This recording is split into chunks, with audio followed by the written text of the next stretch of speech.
the man himself, the man, not the machine, but the human. The human man. Human man. The man with the heart, the fighter with the heart, the fighter with feelings. That's laid it out there for us. I really appreciate that, Johnny. One of them camps where only Good to see you again. Johnny. New trainer, moved back to London, didn't really I have a want to look. talk to you about growth. You know what? About who? Growth. I knew I could do that. Growing. Oh, growth. Sorry, your accent was very thick then. I thought you said Rolf. Or who's Rolf? Down to my pace. Growth, darling, Growth. growth. Knew I was capable of that. That's the Queen's English. Just let me show you Yeah. a little bit more, but hopefully it's learning That, too. you've been through a lot. I have, but everyone goes through a lot. Mine's for people to see online or to see in the fights that I go through. But everyone goes through a lot, and that's how you grow as a human being. And if you don't grow, you stay in the same spot. If you don't take risks, you stay in the same vein. And I'm about trying to do the best that I can and being the best version of myself and going through hardship, going through challenges. I've seen Alfie Best Senior, who was my first boxing coach actually, talk about things that cut into you and make dents in you. They're not destroying you, they're carving you and they're shaping you. And to not get too philosophical, I do think about that a lot. And Alfie Best, a successful businessman and a good human being as well. If he's giving that sort of advice, I'm going to take it. And you've got to take that advice. You changed. Obviously, you had the fights with Dave Allen. I haven't spoke to you for absolutely No, I've spoken to you for a long time. I think the last time we spoke, or the last time I can remember, was at the Southern Area title fight, AJ Franklin, which was a couple 3 years ago. Exactly. Yeah. So we've got a lot to catch up on, but I'm going to try and compress it. The two fights with Dave Allen. Yes. The first fight, you were very jovial with each other, very friendly, Yep. very accommodating. You went in there the second time, and I saw a more focused fighter. Like, I haven't got time for the small talk. I need to get in there. I need to get it over and done with. But unfortunately, it didn't go your way. No. So talk to us about that, and obviously you decided to make a change, but it's got to be your words, Johnny. I may have appeared like I was more focused, but I wasn't. The game plan was off. I wasn't at my best, and I need to get back to how I was in that first fight, because that is who I am. I am the nice, gentlemanly person, and I was that in the second fight. I weren't disrespectful, but what I'm saying is I don't have to get myself het up to get into a big fight and be aggressive. I'm naturally going to be like that. I was fitter in the first fight.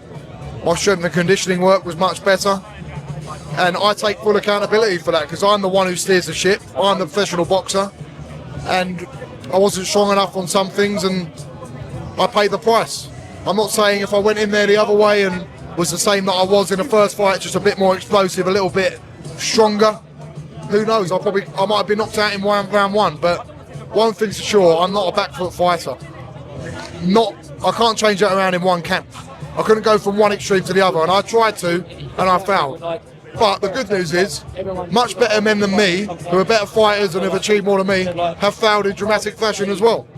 So there's no problem.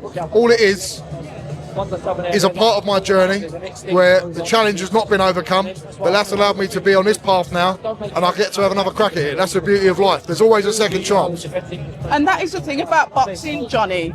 We look at things as fans from the outside, and we don't necessarily see the right point of view, which is yours. I've just said you look more focused, more like you just wanted to get it out there, and you was like, well, actually, that's not always the best way. I wasn't relaxed. You have to enjoy what you do, and I wasn't enjoying it. I probably felt the pressure. I was the golden boy of, like, after beating Babbage 30 seconds, Johnny Fisher's this, Johnny Fisher's that. I never gave myself that label. I'm Johnny Fisher from Romford. I took this professional career on a chance, and I'm trying to forge a path for myself here. Everyone else put this onus on me, and you can feel that pressure, but I'm Johnny Fisher. I've got to focus on me, and I probably got too drawn up in, the hype, and I've got to live up to it. I don't have to live up to no hype. I've got to do what's best for me, and that's given me a freeing sense of myself now, you know. And don't stress about anything. Let's enjoy this journey, because this is what I dreamed of doing when I was an 18, 19-year-old uni student, doing it backwards and forwards from studying history. So let's enjoy this moment. So the change then? Obviously after that you decided to change coaches, you're now in Tony Simpson's gym, the Matchroom gym. That decision to make that, because you've always been, I've known you as long as I've known you, you've always been with Mark Tibbs. And Jimmy Tibbs. You was like, you know, sort of like a younger version of Dillian White, the way you would throw that aggressive hook. I remember that because it's kind of like Tibbs' style. Yeah. That breakdown of the relationship, then for you to make the change for yourself. Yeah, it was hard because I did dwell on it for 6-7 weeks. It wasn't like a knee-jerk thing, because it does happen. You lose a fight, trainer's fault. It's not the trainer's fault. It's my fault. I'm the boxer. I'm the one who throws the punches in there. I'm the one who oversees my own career. I've got managers who help me with all that. Sometimes things run their course. And Mark Tibbs is a brilliant coach. Jimmy Tibbs is a wealth and a fountain of knowledge. But for me, the fit was no longer there. A change was needed. Sometimes you get that, whether that be relationships in life, with if you have a girlfriend or you work at a certain place, an office. It came to that point in my career when a change was needed, and it's been a positive because I've moulded into Tony's gym fantastically, and I'm in this position now, and that's where I am. It's nothing personal against Mark. I went and sat down with Mark face to face. We had a discussion, and the decision was made. And you can't be fairer than that. So talk to us about the one fight that you had, well, your first fight that you had, obviously with your new team. You scared me in that round one. I was like, was it exciting? Mate. Did it get you up on the seat? I was thinking, oh my God, he's going to go. That's my job, to get people interested. No. I had a lot of pressure. Has he made the right decision? This is more This is where more the change in my mentality came from, that first round. I remember seeing my mum and dad on the morning of the fight, and I was in a pretty good headspace. But my mum and dad, they care deeply for me, and I love them to bits. But they feel the pressure more than me, because they're the ones who see all the background stuff. And I saw my dad on the morning of the fight when I was on a walk, and he was like, Johnny, better win this fight. You've got to win this fight. It's now or never. And he's only doing what a father should do.